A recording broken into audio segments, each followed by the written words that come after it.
Hey everyone, it's Mari. I have another project today for the Not2Shabby shop design team. I am going to be leaving the link to the shop in the description box below, as well as a coupon code. Jamie is stocking her shop with all kinds of new stuff. She's got the new Picket fence release. She has the Trinity stamps release. She is also doing the Lawn Fawn pre-order. Make sure you check out the shop. She's always got deals of the day and so on and so forth. Today, I am going to be working with this gorgeous MFT Painted Poppy stamp set, which Jamie sent me. This stamp set is totally my style. I absolutely love it. And I'm going to be working on just a really pretty watercolor painted card today using my Zig Clean Color pens. I'm going to be using this Artistico Aquarello watercolor paper pad to create my watercolor creations here today. I really like this watercolor paper. It's 140 pound. It is cotton paper and it is hot press. So it's nice and smooth. And I've just placed this paper into my Misti repositionable stamping tool here. I'm going to place my stamps that I want to use onto the paper, and I'm going to stamp them out using some Lawn Fawn Fundamentals embossing and watermark ink. This ink is just going to leave, like I said, a watermark on the paper, and what I'm going to do is some heat embossing with these stamped images. So you'll just see this is a clear ink. It's a very clear sticky ink. And the great thing is that my embossing powder that I'm going to flow over top of this is going to stick to that stamped area. So I did treat my watercolor paper first with an anti-static powder tool. It was just that little bag that you saw me brushing across the surface of the paper at the beginning there.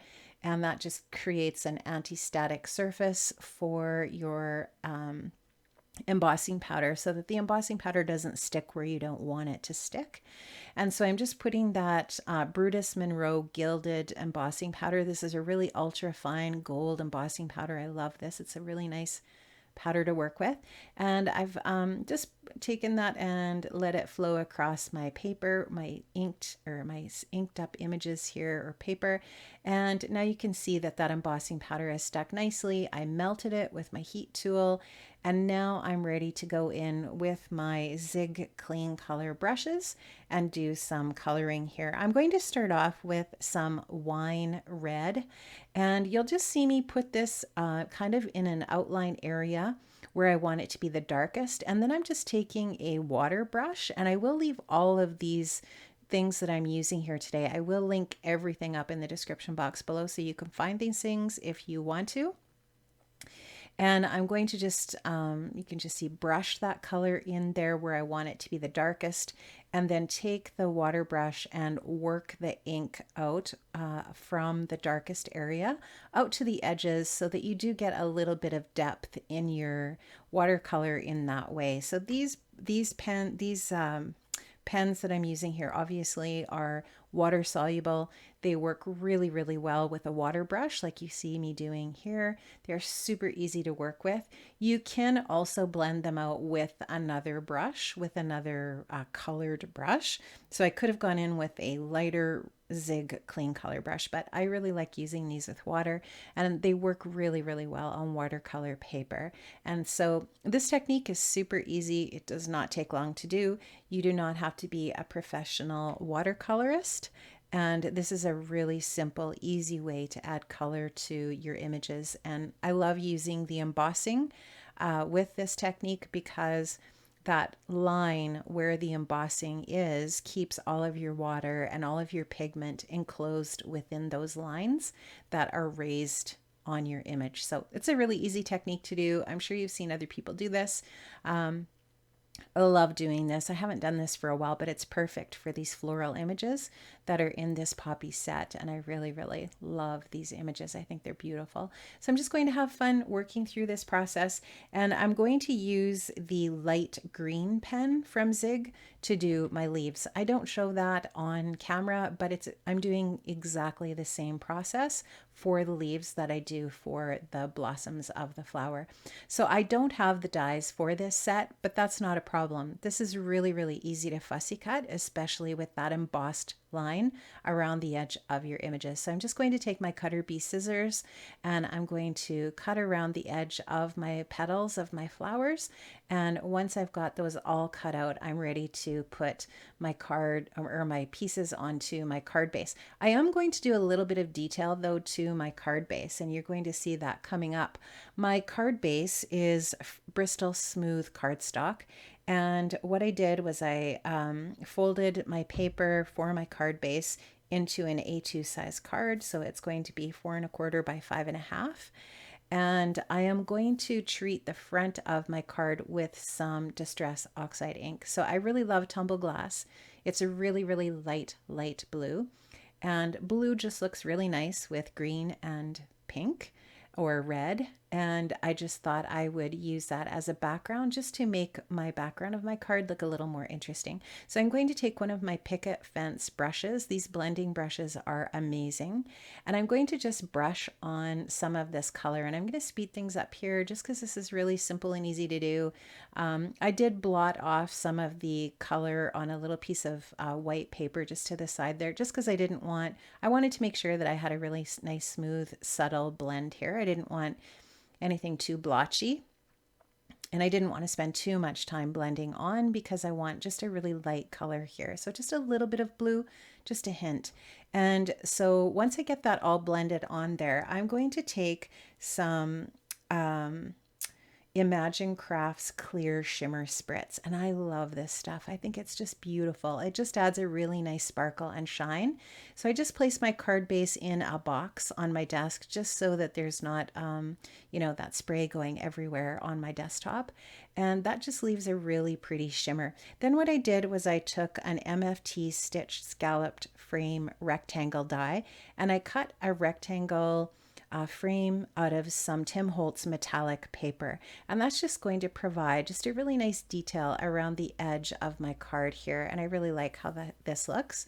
I'm using some Gina K Connect glue. I love this glue because it is definitely forgiving, so when you get a piece onto your project that you've used this glue on, you do have a little bit of open time or a little bit of time to move your piece around to get it into the right spot. In other words, it doesn't adhere immediately. You have a little wee window of time to work with that piece, which I love. So now what I wanted to do was place these poppies in the corner in a little cluster there, and then in that way create and leave space at the bottom of my card for my sentiment. So I am going to use some dimensional foam adhesive for this. So for the bottom piece, I'm just going to use that Connect glue. I'm going to stick that bottom poppy on flat to the card. And then the other two poppies, I'm going to pop up on some 3M foam adhesive. And I'm going to put this second poppy up on just a single layer of foam, and then that top layer of foam, that top poppy, I'm going to double up the foam adhesive on the back of it. And in that way, that will be the topmost layer of my cluster. It will have the most dimension of the three pieces. This is going to be a little bit more of a dimensional card. It probably would cost a little bit more to mail this one if you're mailing it. This is probably the type of a card that I would hand deliver to someone just because it is a little bit more thick. But if you do want to mail a card, you might want to consider how much dimension you're adding, because it will cost a little bit more to mail a card with more dimension like this one. Now I am going to just take and pop in the leaves that I colored as well. And I'm just going to kind of put them around the areas of the poppy. Just hold on 1 second, please. Sorry about that interruption. I just had someone come to my door. So I am going to just glue these leaf pieces in roughly around the edges of the poppies. But this one piece I just wanted to trim down, and I end up with that extra piece that I trimmed off there. I end up gluing that up at the top, sort of on the very topmost poppy, kind of going off the card to make it look like the poppies are actually attached to a stem. And yeah, you'll just see that in the still shots. at the end of the video there. So just watch for that, because I think I ended up gluing that last piece of foliage on off camera. So yeah, just gluing those on, getting those little pieces added in there. And I just love the contrast of the pink and the green. I think it's so pretty. And just that really, really soft light blue from the Distress ink in the background, I think just really adds a nice little bit of detail. And then the shimmer and shine of that sheer shimmer spritz, I think, just makes the card look so pretty.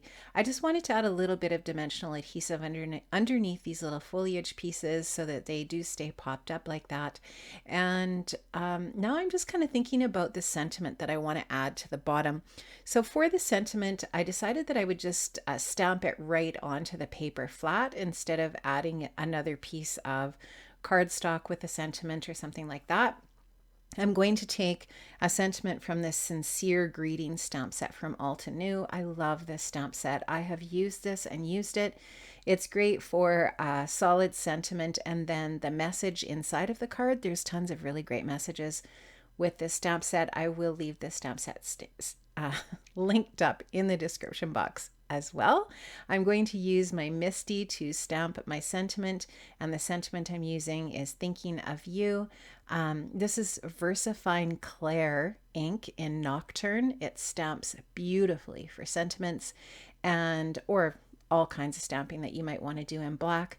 You could also add a little bit of clear embossing powder over top of this if you wanted. It is a slow drying pigment ink, and so it is perfect for embossing as well. I didn't do that on this card, but you easily could add that. I want to add some little sequins. These are sparkling clear sequins. I wanted to add them in 3 different sizes. I'm going to use my Marvy jewel picker here to pick up the sequins and add a little bit of glue underneath them with my Gina K Connect glue.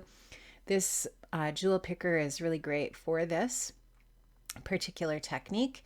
It's very, very handy. I'm going to just glue these 3 sequins down and my card is going to basically be finished.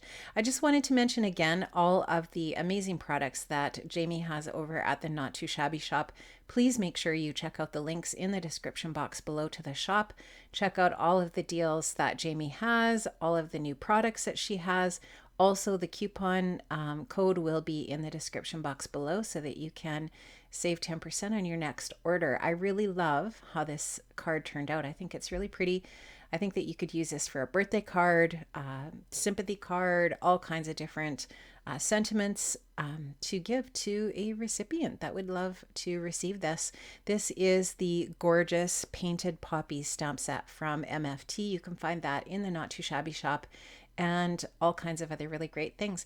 Thank you so much for stopping by today and for checking out my card making process, and have an amazing day. And I hope to see you here on my channel another time. If you liked what you saw today, please don't forget to give me a thumbs up, leave me a comment.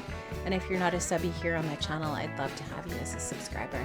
Bye guys, have an awesome day, and I'll see you again.